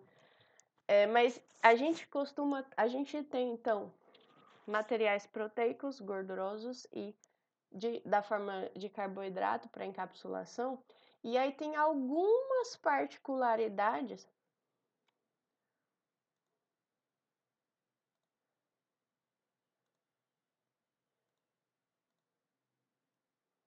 Voltou? Tá. Acho que a minha internet uma. Peraí, deixa eu só ver aqui o negócio. Tá. Acho que o meu sinal da internet piscou. Enfim, como eu estava dizendo, normalmente o material que a gente usa para encapsular, ou ele vai ter a característica proteica, gordurosa, ou um carboidrato, algo do gênero. E aí a gente pode escolher qualquer um, né? Tem todas as opções, mas existem algumas particularidades que esse artigo trouxe aqui no começo, que são detalhes que vale muito a pena a gente se atentar quando a gente vai escolher um material. Exemplo, ó, os polissacarídeos são os candidatos mais populares a encapsulantes, e isso inclui as gomas também, tá? Uma goma xantana, xantana acho que não tem muito, mas tem muita gelana, goma arábica, pectina é muito usado como encapsulante, e aí outros polissacarídeos comuns, amido, maltodestrina, tem a quitosana também que se usa muito. Por que se fala tanto de uso de polissacarídeos? Porque eles são baratos, desculpa, e eles são úteis para melhorar a solubilidade em água de materiais hidrofóbicos. Então, todos esses carboidratos, ou quase todos eles têm uma boa solubilidade em água. Então, se eu conseguir encapsular uma molécula gordurosa nele, eu consigo solubilizar essa molécula, né? E, de novo, são matérias-primas muito acessíveis. E aí, os materiais hidrofóbicos, os materiais de núcleo hidrofóbicos, normalmente o nosso corpo tem dificuldade de absorver por conta da característica hidrofóbica. Então, se eu encapsulo num carboidrato, eu consigo aumentar a biodisponibilidade, que é algo que a gente vê muito também. Não adianta nada eu comer um princípio ativo que vai me fazer bem, se essa coisa chegar lá no meu intestino e passar reto, meu intestino precisa absorver, né? Então, a microencapsulação fala muito sobre isso. Agora, quais são os desafios do uso de polissacarídeos? As cápsulas feitas com vários deles podem ter poros muito largos. Então, eu vou colocar o meu material de parede, que é um carboidrato, em contato com o meu núcleo, e isso vai gerar uma estrutura porosa. E aí, essa estrutura porosa causa a exposição ou a difusão da substância encapsulada. Então, o que que acontece? Por que que a gente tem muito desafio quando a gente usa maltodestrina para encapsular as coisas, por exemplo? Que é um ingrediente que a gente acha muito fácil. Não sei quanto tá hoje, mas há uns anos atrás eu comprava R$ 10 o quilo. É uma coisa muito acessível, né? Ela é fácil de usar, ela é fácil de manipular. Eu encontro com.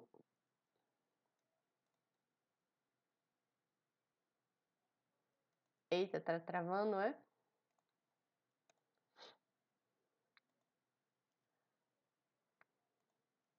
Deixa eu ver uma coisa aqui, peraí.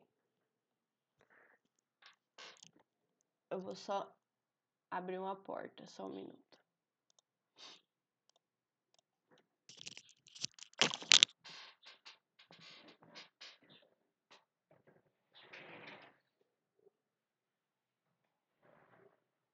Eu vou deixar aberto aqui, porque eu estou gravando.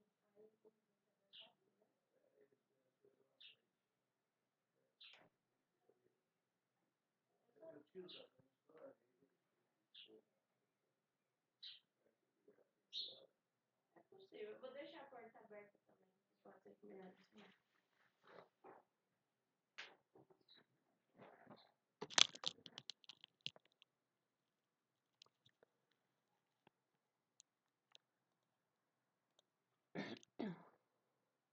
E aí, será que melhorou? Alô, alô, alô, alô, alô, alô, alô, alô? Melhorou? Eu abri algumas portas, né? Porque o roteador tá numa sala vizinha aqui e eu tô sem cabo, então qualquer coisa vocês deem um grito aí, tá? Bom, é o que eu tava falando. A gente usa muito, por exemplo, maltodestrina, que é um carboidrato para encapsular as coisas. E a gente encapsula, dá super certo a encapsulação em si. Depois, quando a gente vai fazer os estudos para saber se estabilizou o composto, às vezes essa estabilidade não é tão alta quanto a gente esperava. E aí, isso pode ter relação com essa informação que está aqui. Talvez a maltodestrina sozinha, por ela não ter essa característica de material colante, que a gente estava falando agora há pouco, de retícula, né, de reticulante, ela não consiga formar uma microcápsula muito coesa. Ela fica um pouco dispersa e aí forma alguns poros, e aí o material que eu estou tentando proteger, ele acaba ainda ficando exposto. E aí ela acaba difundindo com certa facilidade para o ambiente. Então, isso é um desafio quando a gente encapsula com carboidrato. Apesar de ser encapsulantes que são fáceis de usar e são aplicados em vários métodos de encapsulação, para fazer um spray dryer, uma liofilização, é bem tranquilo usar os carboidratos, os polissacarídeos, talvez o resultado que a gente encontre depois não seja o ideal. E aí, por isso, tem tido muitas pesquisas que combinam o carboidrato com uma outra coisa para realmente formar um material mais grudadinho, digamos assim. O alginato com CaCl2 é algo que já se faz desde sempre, porque o alginato só forma aquela bolinha, né? O alginato é aquele dos beads, da bolinha. Vou falar sempre a palavra bead para vocês não esquecerem, tá? Ele só fecha a bolinha quando a gente coloca ele numa solução de cloreto de cálcio. Senão ele vai ficar mais. Se eu simplesmente misturar o meu princípio ativo com alginato, depois secar num spray ou por liofilização, por exemplo, talvez ele forme uma estrutura muito porosa. Quitosana, que também é um polissacarídeo, tem alguns trabalhos que usam esse glutaraldeído para também formar uma estrutura mais coesa.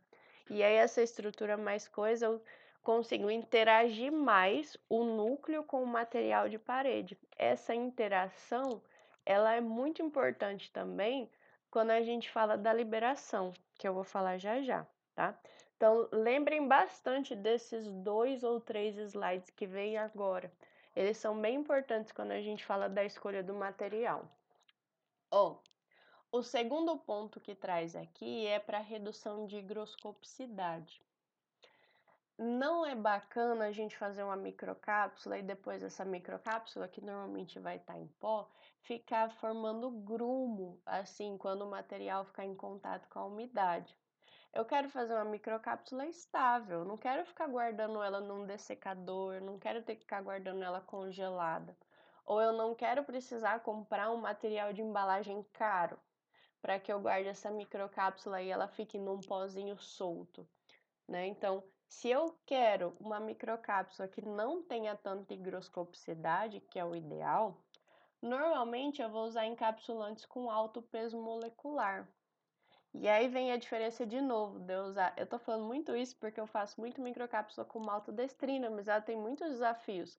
O amido é uma molécula gigantesca, o peso molecular dele é muito grande.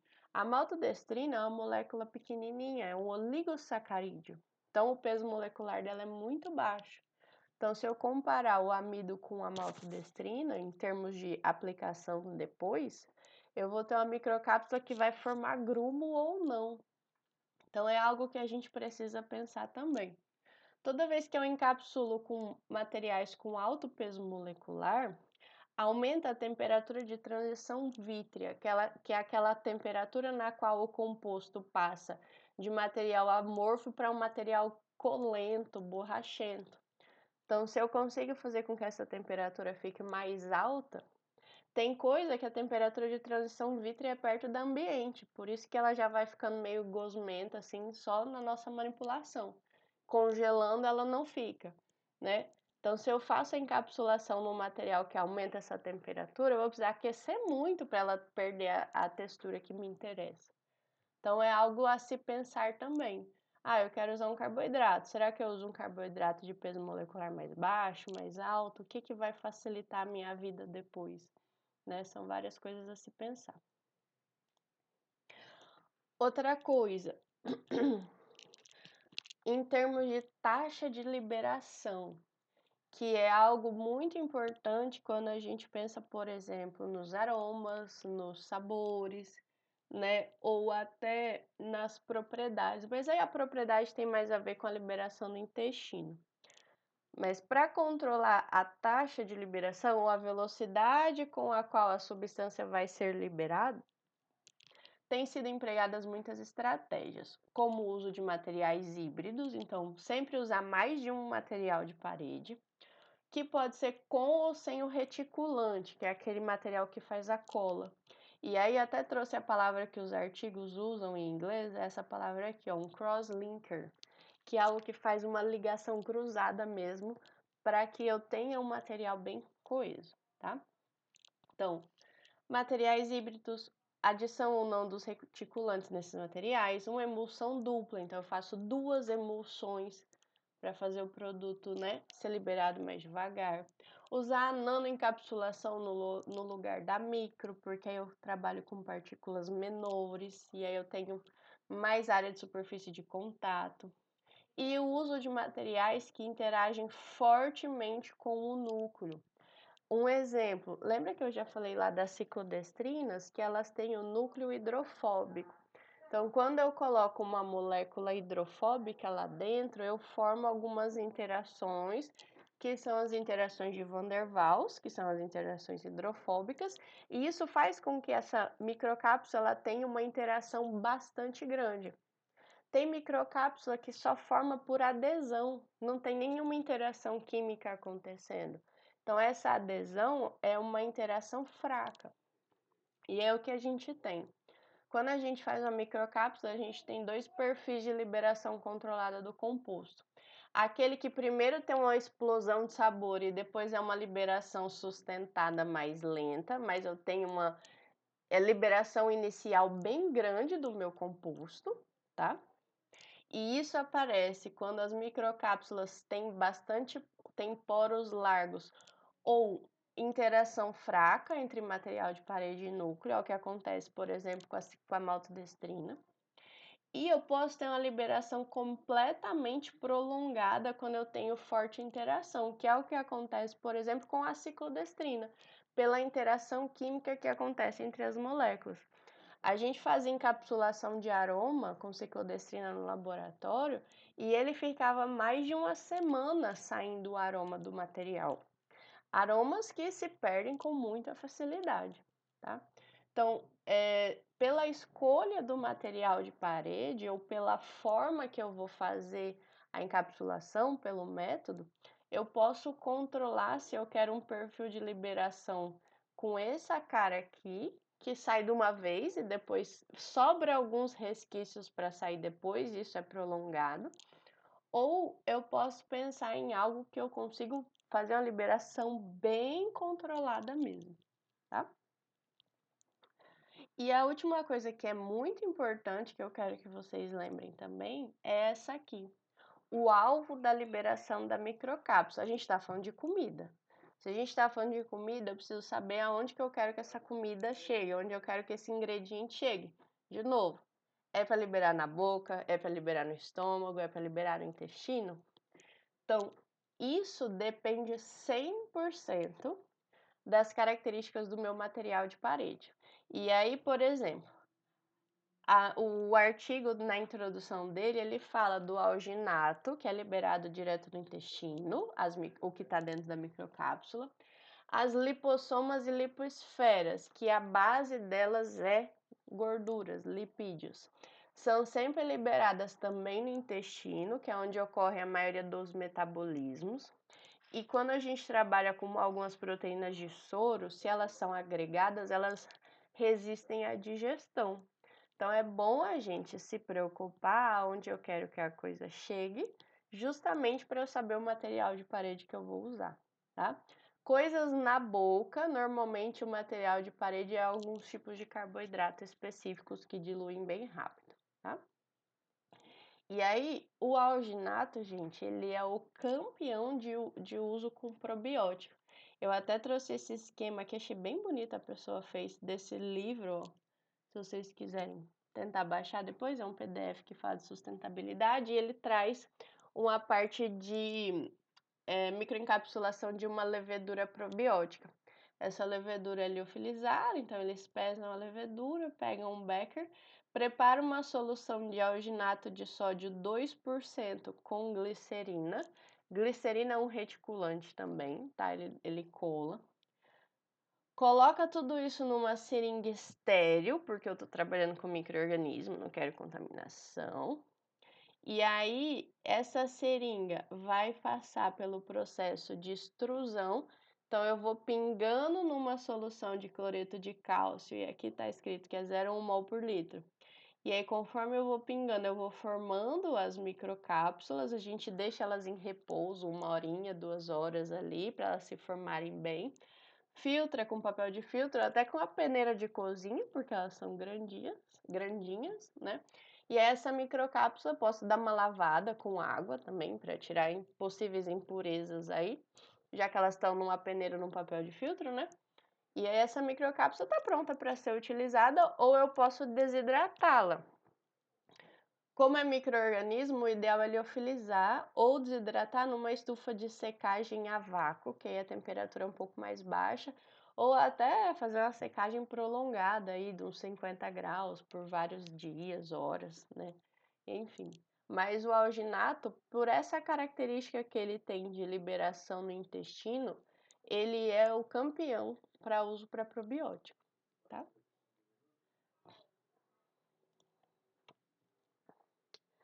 Tudo bem, gente? Algum comentário aqui?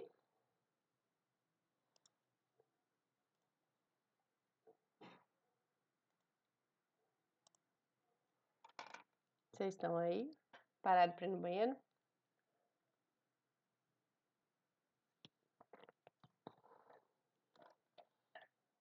Hum.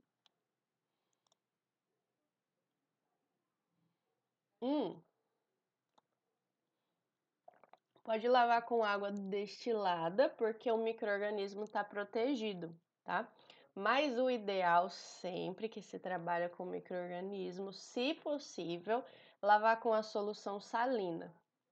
E a concentração é em cloreto de sódio mesmo. Até escrever aqui, ó, peraí. É NaCl 0,85%. É sempre uma concentração, é uma solução salina bem diluidinha, porque aí garante que o micro-organismo não vai ter nenhuma dificuldade, tá?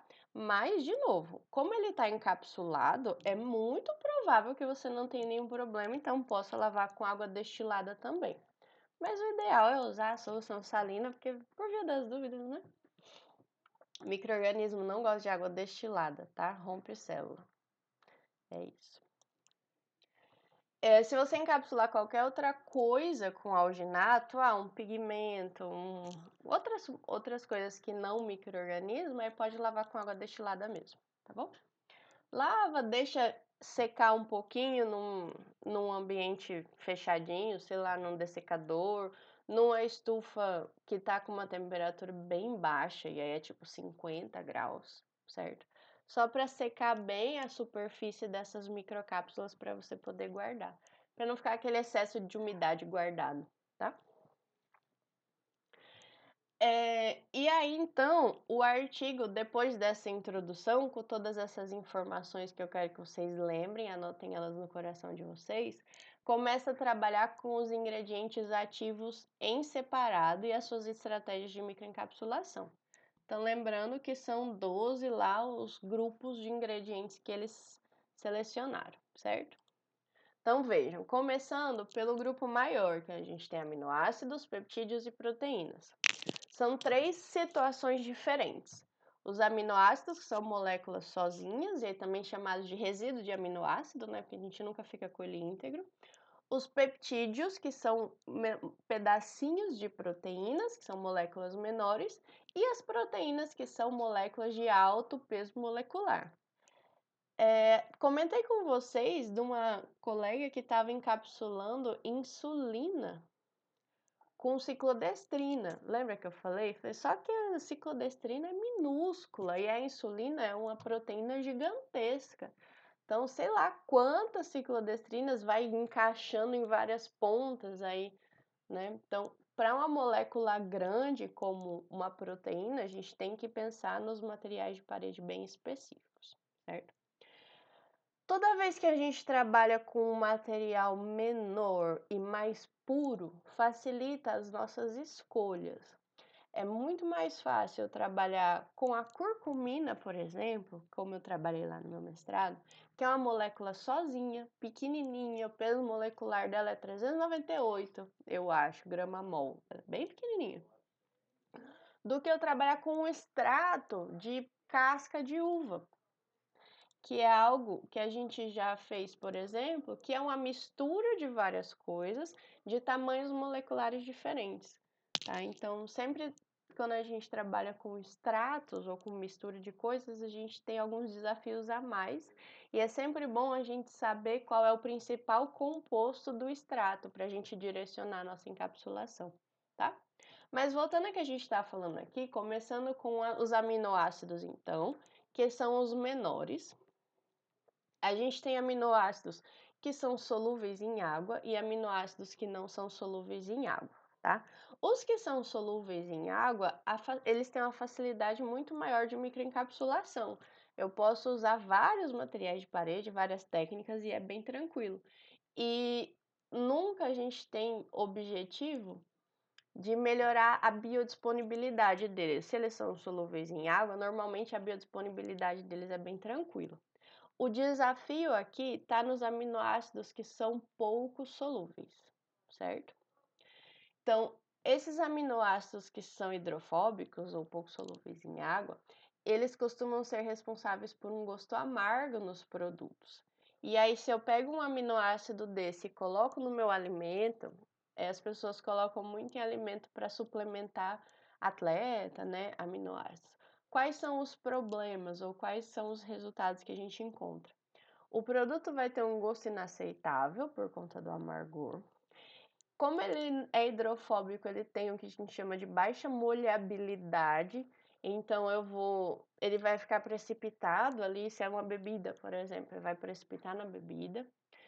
Ele tem pouca dissolução no trato gastrointestinal, o que afeta a sua biodisponibilidade e restringe, por exemplo, sua aplicação em bebidas energéticas, que é onde se usa muito esses aminoácidos livres, né?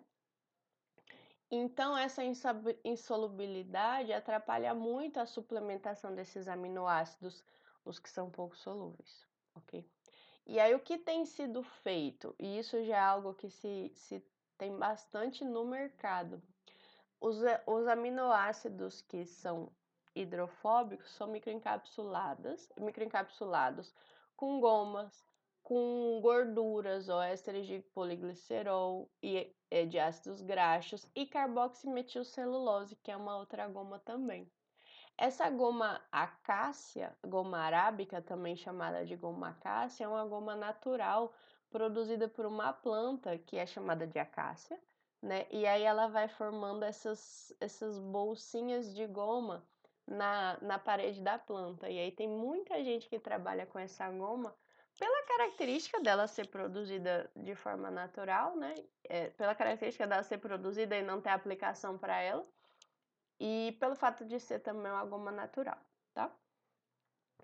Mas esses aminoácidos, eles são realmente um problema por conta da insolubilidade, principalmente. E aí não adianta você comer ele sozinho que ele vai passar reto. Tá? Então, a microencapsulação é bastante necessária aqui, ok?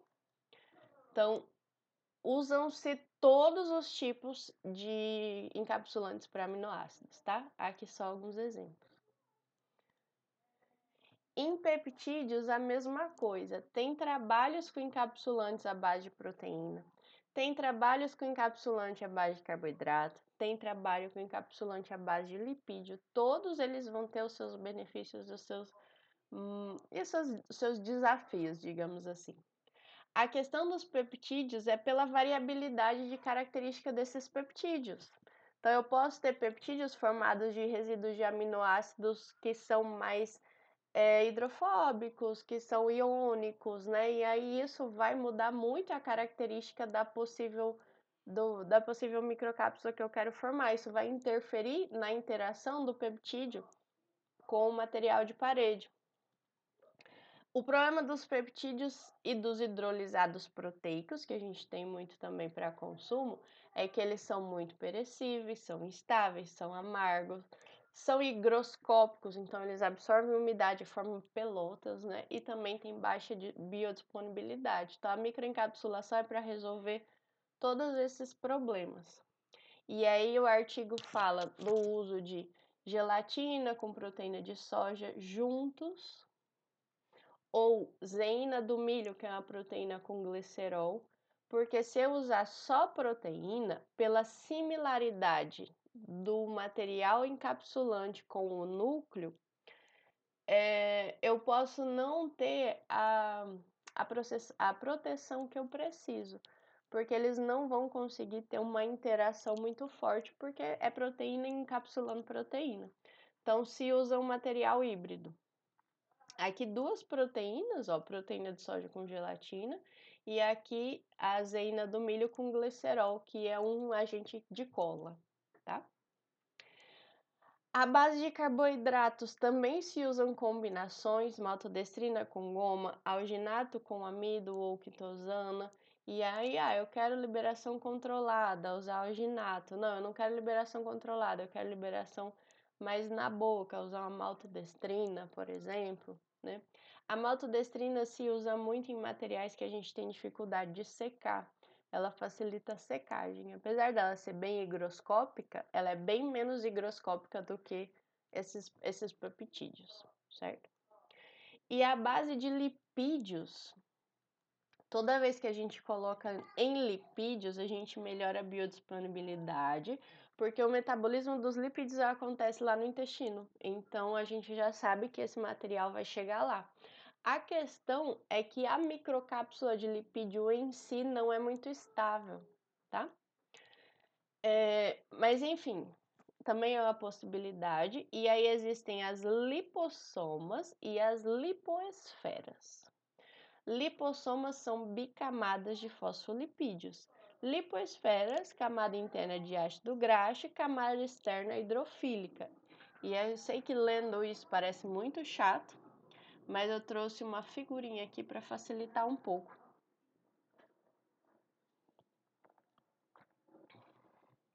Os fosfolipídios são os lipídios que têm uma partezinha polar, representada pela cabecinha azul, e uma cauda apolar, representada pela partezinha preta aqui.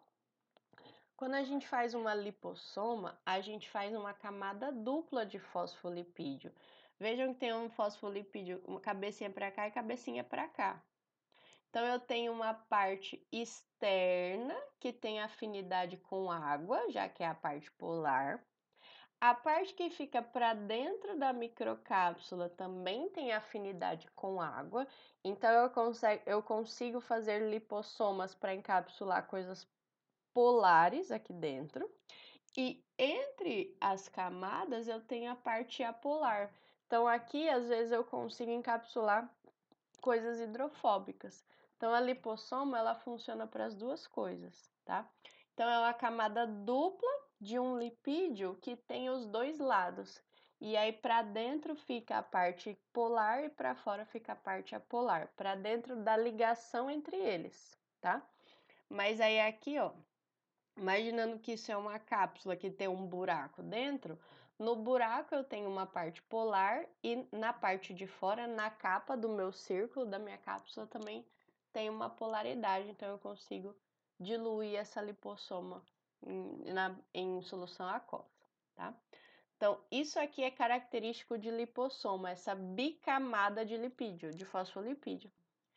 Quando eu tenho a lipoesfera, eu não tenho uma bicamada, eu só tenho um lipídio. Então, a parte hidrofóbica fica para dentro, a parte hidrofílica fica para fora.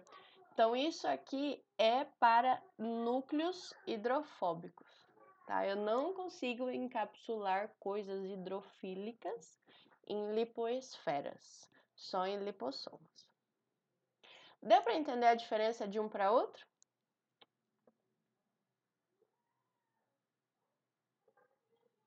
Sim, sim.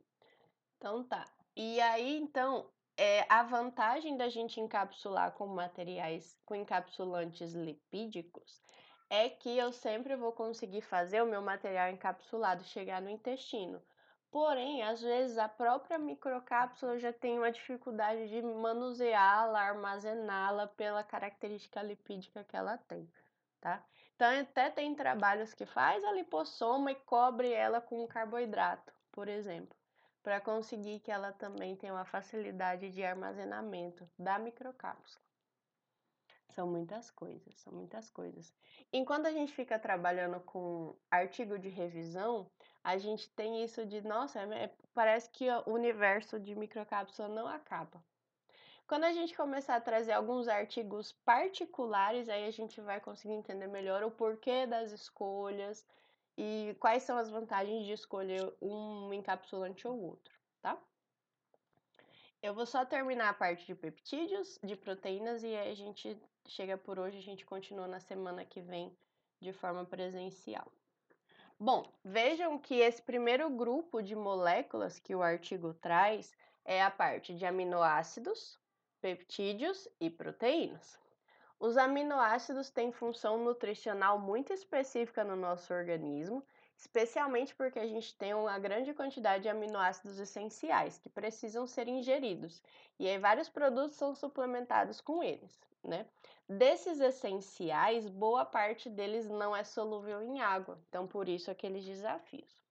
No segundo grupo, que são os peptídeos, as moléculas menores, a gente tem peptídeos bioativos, que têm várias funções importantes para o nosso organismo, e os hidrolisados, de várias coisas que a gente também usa. Hidrolisado é o colágeno hidrolisado, que a gente precisa consumir, porque é o colágeno puro, né, o nosso organismo não absorve e tal. Então, esses produtos são bem heterogêneos, eles têm bastante funcionalidade também para o nosso intestino, para o nosso organismo e precisam ser microencapsulados pelos mesmos motivos. Às vezes ele não é muito biodisponível, ou às vezes ele é muito amargo, ou às vezes ele é instável, né, a alguns fatores e tal. E por último, vem as proteínas, que são as nossas moléculas gigantescas. Então, comparadas às outras que a gente acabou de falar, que tem um peso molecular bem baixo, as proteínas são menos estáveis porque elas são muito mais complexas em termos estrutural.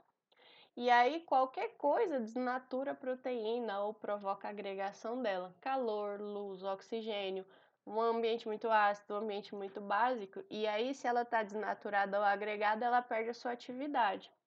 Então, a literatura, e aí esse artigo traz 3 estudos de encapsulação de proteína, ou 3 grupos de proteínas que costumam ser microencapsuladas. Uma a gente nem vai citar, e o artigo também maltrata, que são proteínas para terapia humana, tipo o hormônio do crescimento ou outras proteínas que são importantes em termos médicos, tá? Que aí a microencapsulação ela chega em outro patamar, porque ela não tem nada a ver com consumo. A parte alimentar são essas duas aqui. A beta-galactosidase, que a gente já falou lá atrás, no artigo anterior, que é sinônimo de lactase, que é aquela enzima que quebra a lactose. Então, a beta-galactosidase, ai que difícil, ela tem sido encapsulada em lipossomas, liposferas, com esses compostos aqui, e também, ó, triacilglicerol na parte interna com maltodestrina, gomas ou proteínas na parte externa. Aquilo que eu falei para vocês, às vezes essa lipossoma ou liposfera, ela tem algumas dificuldades dela mesma se manter, então a gente cobre ela com a camada de algum carboidrato ou proteína para tentar deixar ela mais estável, tá? Então, a beta-galactosidase tem sido muito utilizada, encapsulada dessa forma. E aí, ela é encapsulada, ela é adicionada no leite, no produto, e aí ela só vai ser liberada quando ela chegar lá no nosso organismo. E aí, ela vai ter toda a função dela de quebra de lactose lá no organismo, certo? Ela não sobrevive, ó, ao pH ácido do estômago, por isso a necessidade de microencapsulação. E a outra questão de importância de microencapsulação de proteínas é as pectinases e lipases para acelerar a maturação de queijos. Vocês sabem que tem queijo que fica aí anos maturando para desenvolver os sabores, os aromas, não sei o que, né? E esse processo poderia ser barateado se a gente conseguisse que ele acontecesse de forma mais rápida.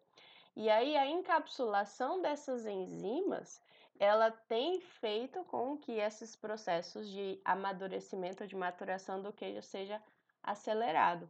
E aí tem testes com gomas, gelana, carragenana. Gelana eu acho que é produzida por um micro-organismo, carragenana é uma goma de algas. E também gordura do leite tem sido usado para encapsular essas enzimas. E aí a enzima encapsulada então consegue fazer com que o queijo seja maturado por um tempo menor. Então os encapsulantes mais utilizados são esses, certo? E aí depois a gente iria para o segundo grupo, que a gente vai falar quando a gente se encontrar na semana que vem. E aí eu vou terminar esse assunto falando do artigo do meu mestrado, finalmente, para a gente falar de um composto aí e de todo o passo a passo de microencapsulação. E aí, gente, tudo certo?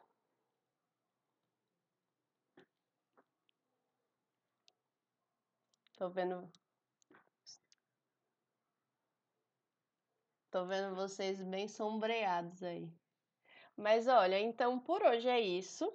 Na semana que vem a gente continua e aí a gente ainda vai falar um pouco de artigo de revisão para falar dos métodos de encapsulação. Depois a gente vai entrar em algumas práticas, tá? o mais rápido possível eu vou comprar os reagentes para a gente começar a pesquisa da Duda.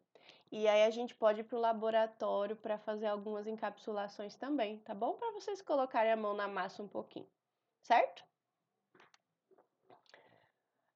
Boa quinta-feira então, bom restinho de semana. Semana que vem nos encontramos presencialmente no PPGTA.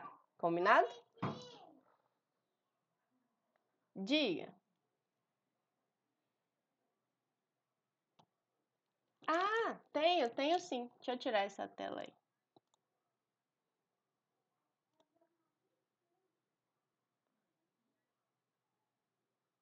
Pode, vou deixar ele aberto aqui, tá? Tá bom. Se preocupa não, eu te espero. Nada, até já.